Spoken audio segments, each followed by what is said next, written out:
ito mga idol.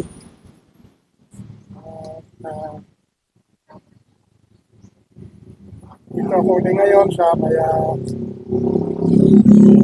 malapit sa bayan ng Plaridel. Kung saan nandoon itong nakalumang bahay. So,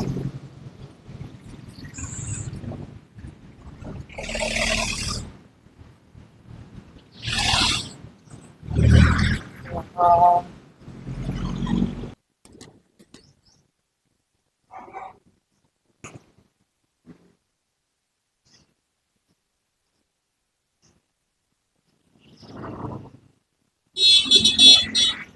yun po,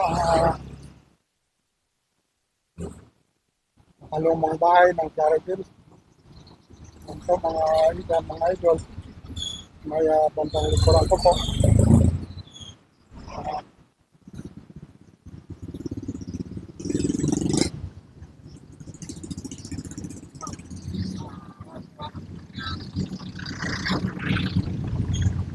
Ito mga yan. Mga mapapansin niyo po, mga bahay na ito ay medyo may kalumaan na. At ilang dekada po ang mga dumaan na ito.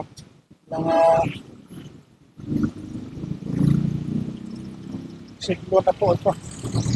Pero yun na naman pa rin po sila na nandyan. Ito po mga idol. Siyempre maraming mga memories na rin mga maaaring mayroon ito. Kaya hindi nila ginagalaw ang bahay na ito.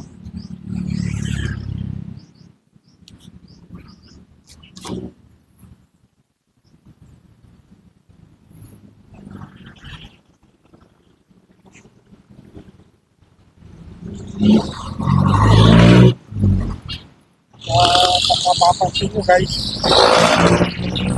ganun din itong mga puno na ito na nasa harapan ng bahay na ito. Medyo naglalaki ang puno. Yan.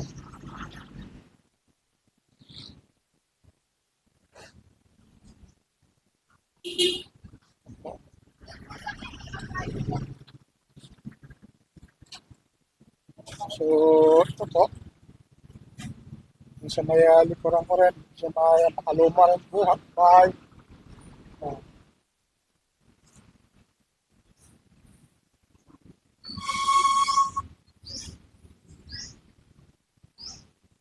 So yan po, kung makikita niyo yung gilid.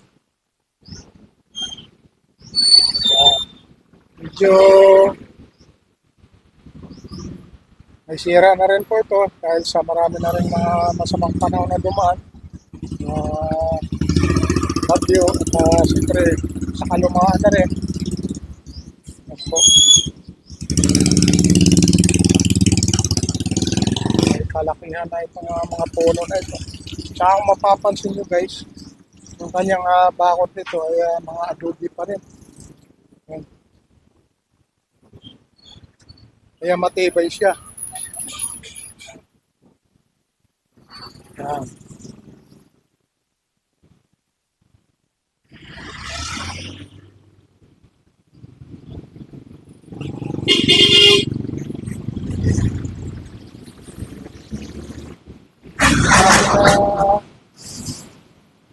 Alam mga anong century pa ito dahil hindi tayo allowed na makapasok sa loob mismo ng bakod nito. Yan.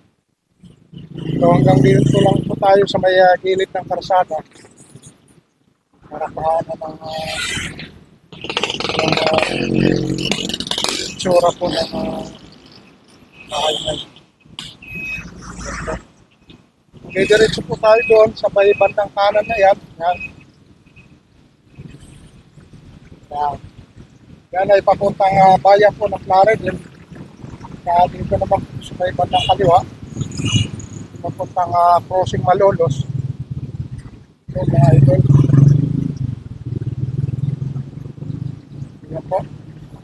Dalawang palapag po ito, mga ikat.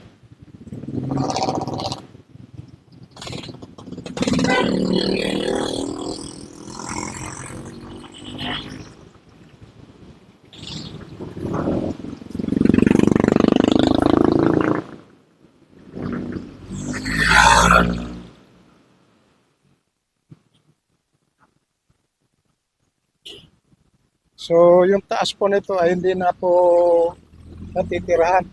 Pero nung mga nauna kong video ay yung sa baba, meron minsan na nakatira ng mga kamag-anak o mga apo nito na nakatira po.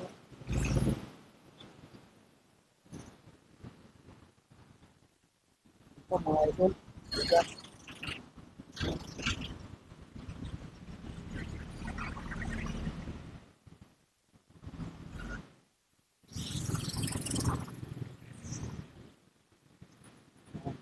So yung mga structure nitong bahay na ito ay hindi pa po pinapalitan.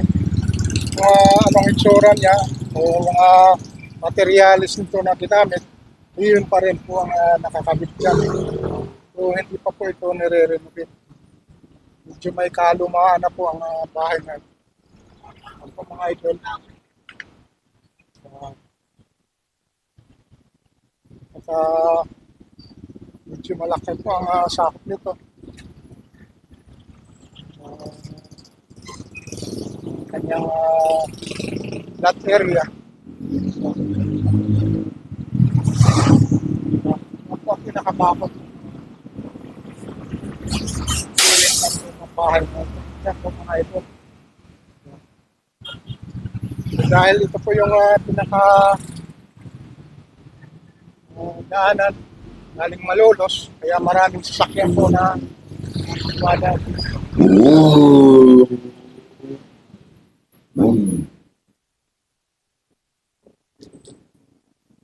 Uh,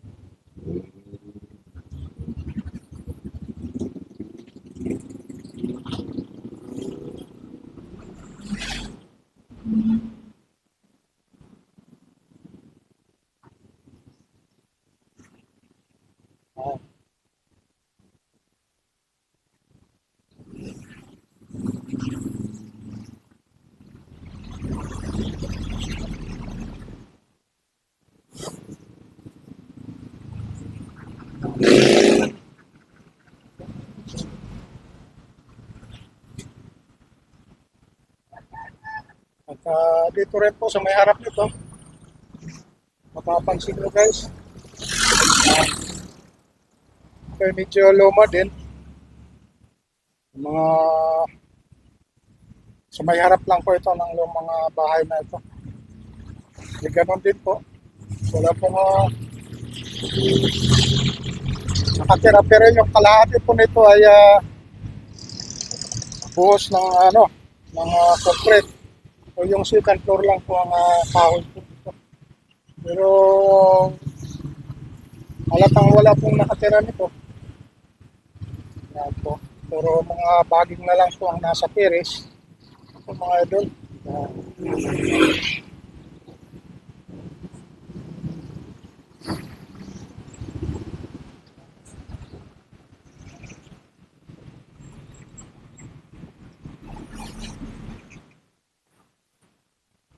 So yun po ang ating update sa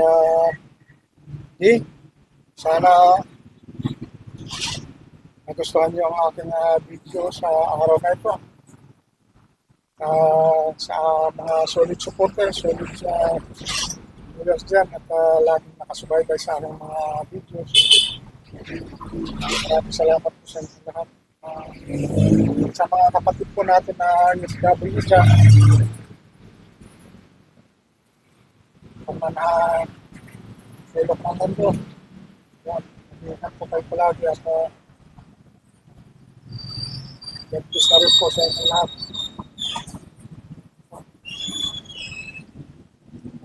See you na rin po sa ating next vlog.